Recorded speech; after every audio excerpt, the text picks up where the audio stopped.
What's up, dudes and dudettes to the internet? My name's Seth, and we are back giving us about Trove. That's right, folks. Patch notes. Finally, it's about time. It's been like, what, 500 zillion months or something like that on PC to get a patch?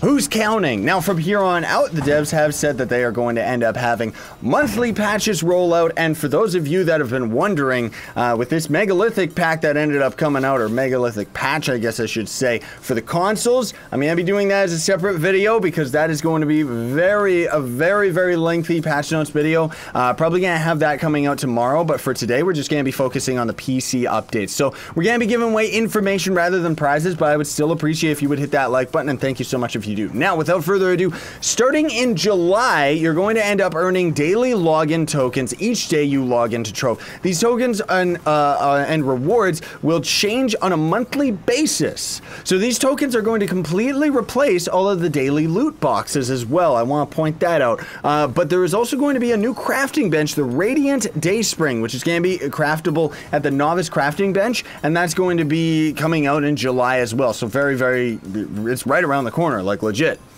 Right around the corner is becoming a meme now. So then there is also going to be the login tokens you're going to be able to use to buy a whole bunch of different things, including a monthly loot box, a new dragon for each of the month, and unique mounts and stuff like that. So for right now, they're already confirming that for 18 tokens, which means you would have to log in 18 days, you're going to end up getting the Dormant Lorekeeper Dragon Egg, which is used to craft a new dragon. And this dragon is not unlocked by the Dragon Effigy. The Dragon Effigy is a rare pay-to-win item that you can end up getting out of some of the store packs that actually is, its primary function is to unlock every dragon that you don't already have. So this includes the ones that you go out and farm, and it even is so ridiculous that you can use it to unlock the friend referral dragon.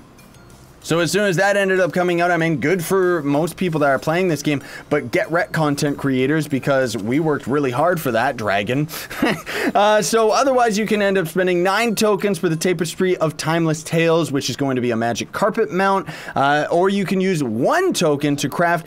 I'm just going to call it Zenyatta's Boon, because I don't know how to pronounce what they've typed here, but it's going to be a specific loot box for July of 2017. Which, it specifically says 2017, so I don't know whether or not that means that it's going to be yearly repeatable for every July, or if it's just something that we're only going to experience right now, in which case content is going to be locked out, most likely so they can add it into a pack or some pay-to-win method a little bit later, right? Get your names out of my faces! Like, it's fine if you're hanging out, but I don't want a name right in the front of my screen. So anyways, I'm joking, by the way.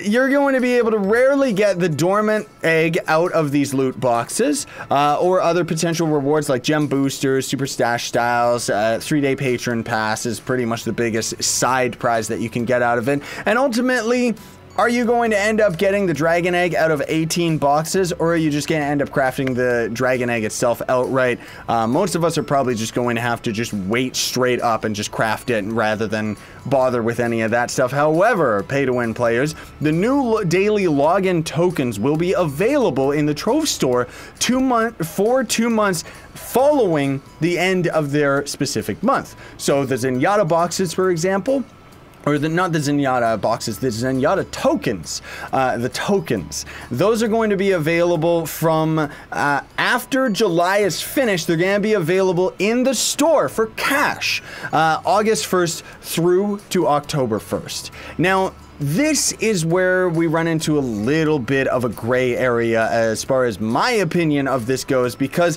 they're putting pay-to-win on pay-to-win.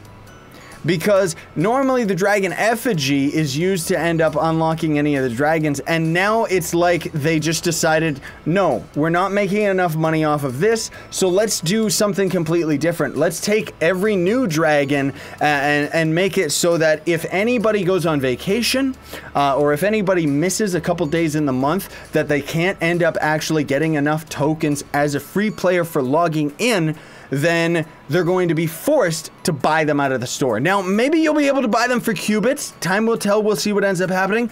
I just wouldn't be surprised if they're trying to force players into buying things rather than just kind of having people want to buy things because they want to. Now, and of course, you know, Trove has moved away from that whole method of thinking a very long time ago. But for somebody like myself, it makes me feel a little bit iffy, even though this game is completely pay to win. So this system replaces the daily loot boxes and starts on July 1st. So then there's also going to be a bunch of other store packs that are available. There's going to be the Extra Life pack, which is absolutely awesome. You get tons and tons of items out of it. I'm going to be doing an Extra Life pack video sometime very, very soon. If not tomorrow, maybe the day after. We'll see what happens with my schedule because I'm actually really, really busy with all the tutorials and stuff I'm trying to do. Anyways, out of it, you're going to get a bunch of dragons, mounts, allies, and stuff like that. And 50% of the sales are going to go towards charity to a maximum of $40,000. So that's pretty cool that they're going to end up doing that. Now, this is going to only be available or donated anyways to charity until July 31st. And then I'm expecting that the pack is going to remain in the store. I would only hope that this time around, because they've done the Extra Life pack in the past, I'm only hoping that after July 31st, they actually update the description of the pack to say specifically that it's not going towards charity, or even just update the name of it and stuff like that. Because last year, I personally didn't really like the fact that long after the charity event ended up closing, the pack still said that it was going to donate the proceeds, you know, a certain percent of the proceeds to charity up to a certain amount. And it was just, you know, it was like, I understand why this pack is still selling well because people are being misled. But anyways, I'm just saying, I hope that they're not going to do that this time around.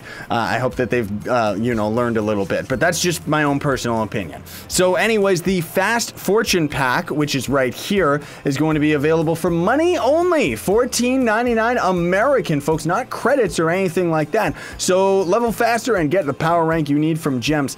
I mean, yes, kind of. You get 30 gem booster boxes, 2 empowered gem boxes, 2 double experience potions, which lasts an hour, even if you log out. So make sure that you dedicate a solid hour to grinding when you pop one of those bad boys. Then there's going to be 2 Radiant Sovereigns, which you can get, like, a couple things out of the hub. Honestly speaking, this pack is not really worth it in my eyes. Like, it's just, I don't know, it's kind of like a noob trap pack, if I would say. Like, the XP potions are okay if you need it.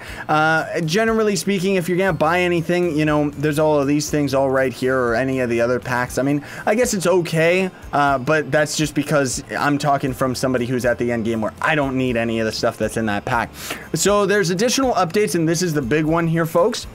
Oddly enough, the bug fixes and polish are the biggest parts of this patch for this month. So, fix for a relatively common client crash that could occur when air current blocks were entering or leaving view. So that, of course, I'm sure was crashing a lot of people, but more specifically, there is also fixed a memory leak that could cause the game to crash after playing for an extended amount of time. Now, I know a lot of you old school players, like myself, have told the devs about the memory leak for a very, very long time and kept getting the same answer. It's got to be something on your end. It's your computer. It's not us. Like, seriously, Trove is one of the most unoptimized games ever created. Like, I love the game, but seriously, it's not optimized. So it's really, really nice that they finally ended up actually resolving the memory leak issue. Time will tell what ends up happening in the long run of things, but for the most part, that should mean a lot less crashes for everybody. So, fixed an issue where game server crash could cause players to be locked out of the game for 10 minutes. The above 3 fixes cover the 3 most common crashes observed on PC at this time. Got that right. The Dino Tamer Pinata Protector costume ultimate ability no longer spawns video effects that last forever. So when you would end up going and using your ult with the Pinata costume on the Dino Tamer and throwing down your net, it would end up leaving down the video effects of the net forever. Like, it would never end up going away. The Trading Post UI window now automatically closes if the other player cancels the trade.